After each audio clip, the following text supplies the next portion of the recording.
Hey everybody, this is Dr. Ashley and I'm so glad that you came by and stopped here today. And today I'm doing a second look using the Huda Beauty New Nudes palette. Of course, that's a tongue twister. New Nudes palette. And today I changed my technique and I did like a more simple look. It's still very glittery and shiny and I think it turned out beautiful. And I also used the Sephora glitter liner. And I used this because she had a product that came out with this launch that's exclusive to her website, shophudabeauty.com, that's called a fender blender that kind of mimics the fact that you're using your finger to apply the shadows, so you don't actually have to use your finger to apply the shadows, because I don't like to do that. And a lot of people don't like to do that either. Not to mention you can't get precise application, and if you wear nails, then you got, stuff all in your nail, and my nails are short, but still, I'm not really here for it. But I don't have that product, and as I checked, that product was sold out. But I do have the Sephora glitter liners, and the Sephora glitter liners you can check out in the demo and see how they perform versus using a regular brush like how I used in my first video with it. Not to mention the Sephora glitter liner does help to pick up the shadows in that rose gold textured palette that I do a demo with in my first video and compare some of the shades to. So stick around for the demo and let me know what you think. Okay, so let's jump into this demo. So I have my eyebrows filled in, and that is with the Anastasia brow definer in the shade Caramel, and I cleaned up underneath my brow with the Too Faced concealer in the shade Butterscotch. So I'm going to go ahead, because like I said in the first video, there is a concealer base in this palette, so I'm going to go ahead and use it because I want to continue testing it out and see how it really holds those shadows for a long period of time. So I'm going to go ahead and take my Anastasia number 18 brush, and I'm going to go ahead and pick up some of that concealer.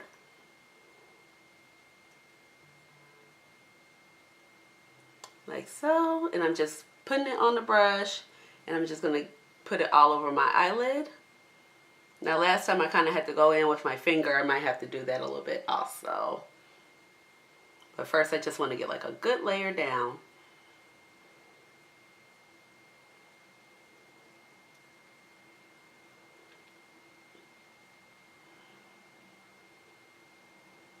So in my first look, I wore this look for a few hours, for about 4 hours when I filmed it. And the shadows did hold up in place.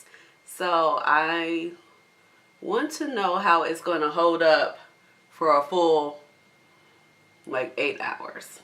Now I'm going to go ahead and take a little bit with my finger and then tap it out, especially right here where I have a couple lines in my lid. Go ahead and spread it out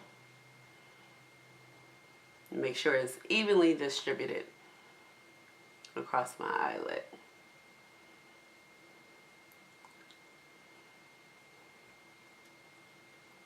And I'm going to go ahead and hit that corner right there a little bit also, because I don't think I have enough primer right there.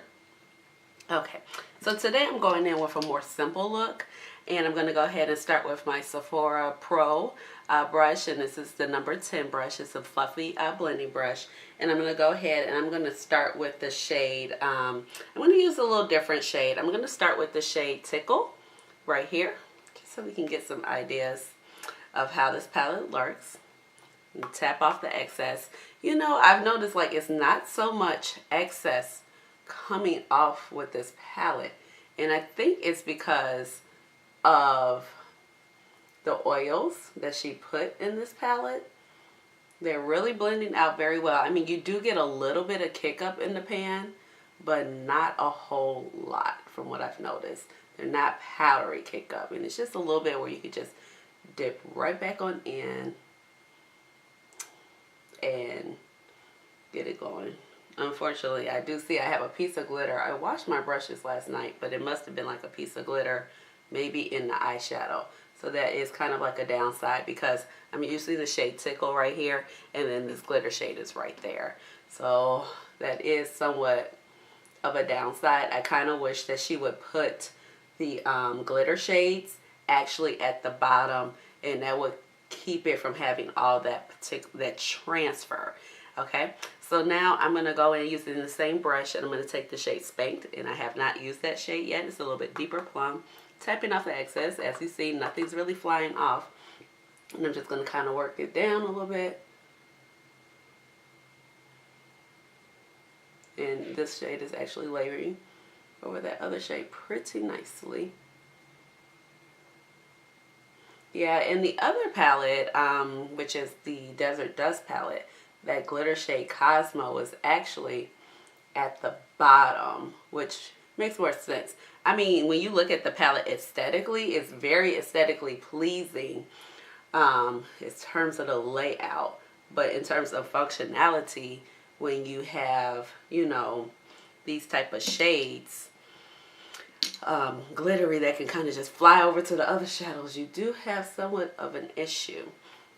Okay, and I'm just really going with like a kind of like a simple look. I am going to take a little bit of that shade, the deepest shade we have, this Love Bite, and just create a little bit more definition. I'm going to use my Sephora crease brush, and this is the one that I really like to use to stamp colors in on that side. So go ahead, I picked up the shade Love Bite, which was the deepest shade, and I'm stamping it right here on the outer corner, not really taking it up. I'm not going to blend it out into the crease. Just keeping it tight, just much as the crease is going right here. And that's just because of the shape of my eye. When you see when I look forward, you're not going to see it that much if I just keep it right there on the lid.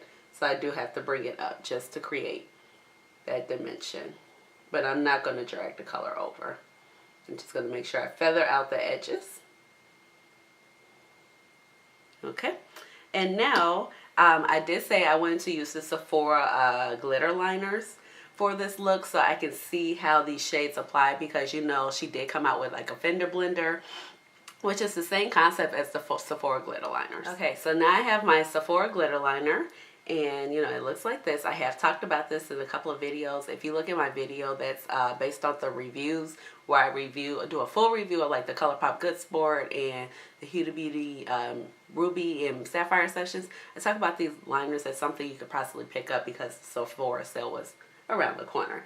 So I'm going to go in with a different color. Last time I took Crave, which was one of these multi-reflective shimmer colors, and the Fantasy color, but I think I'm going to go ahead and do Charmed today, which is down here at the bottom. So let's see, we're going to go ahead, I'm going to pick it up with my brush. Let's see if it makes a difference. Okay, so, well, my brush with my applicator, you see I have this much on the applicator, and I'm going to go ahead and put that all across the lid. Hold on, I got to make sure this concealer base is straight. Okay, I hope we're in good shape. See, unfortunately, I'm finding that glitter. Okay, so I'm going to go ahead and apply it.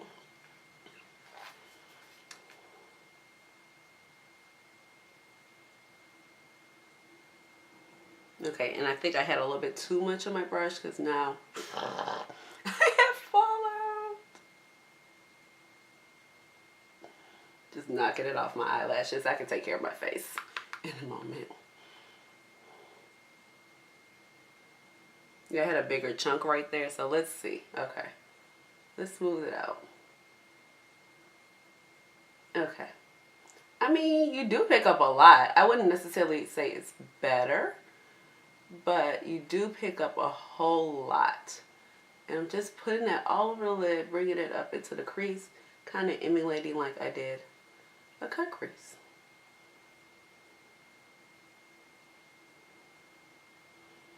You do pick up a lot with this applicator pretty easily.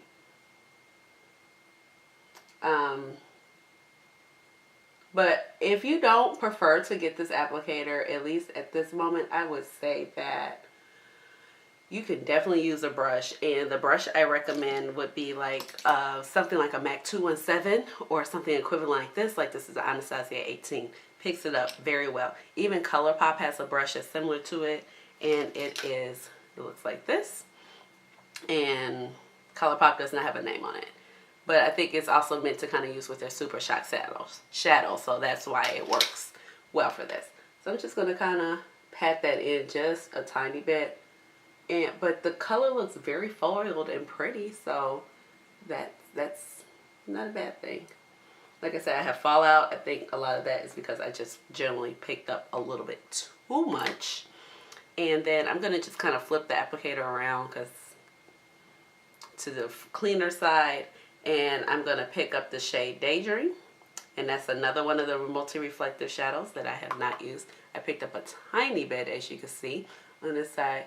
And I'm just going to layer it over just for a little extra brightening effect.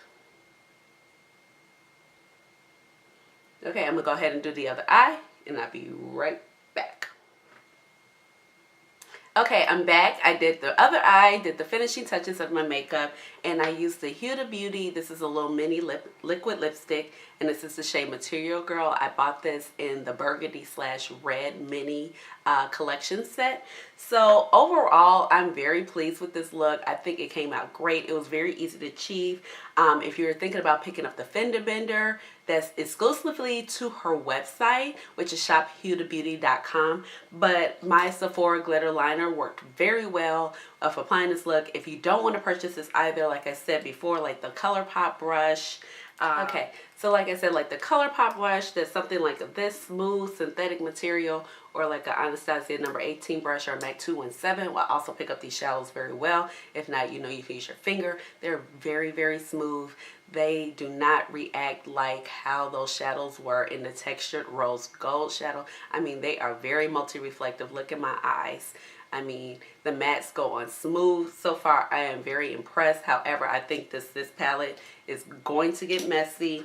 You're going to have to probably clean it just to keep that concealer base clean. Be careful when using those glitter shades. If the glitter shades are not transferring over into the other shades, like I said, I just wish she had put those glitter shades down below. But overall, I am very pleased, and I think the look turned out great. So let me know what you think down in the bottom in the comments section. Give this video a big thumbs up and subscribe to my channel if you have not already subscribed. And I appreciate you staying around and watching today. Bye, YouTube. Okay, hey guys, I'm back. I just actually wanted to do like an 8-hour check-in for you because I just wanted to see how that concealer base performed as an eyeshadow primer. And I literally did my makeup at 10 o'clock. I'm sorry, I should have showed you, but I really wasn't planning to do a check-in, but I thought I would. I did my makeup at like 10 o'clock in the morning, and as you can tell right now, oh, let me get my phone. It is 6:41 in the evening, and we are looking like this, as you can see with the eyelids. So I have just a little bit of creasing right here and there. So if you have like really oily eyelids, you might just want to do a reinforcement and maybe mix the primer with concealer, and maybe not just go in with the straight concealer that's in this palette. But overall, I think my shadow doesn't look too bad. When I look at the mirror, I do have, I have a little bit of glitter transfer right in here, but nothing major. And I actually haven't even reapplied the liquid lipstick. And I did have something to eat. And I had, you know, been drinking water, of course. But I think my eyeshadow is looking really well, looking really good for 8 hours. So as of right now, for my first or second impressions, this palette is a go. I am feeling it. And I'm happy I picked it up. You know, it really was like a total surprise, total shock to me. So I just wanted to come on and let you guys know that. I'll talk to you later. Bye.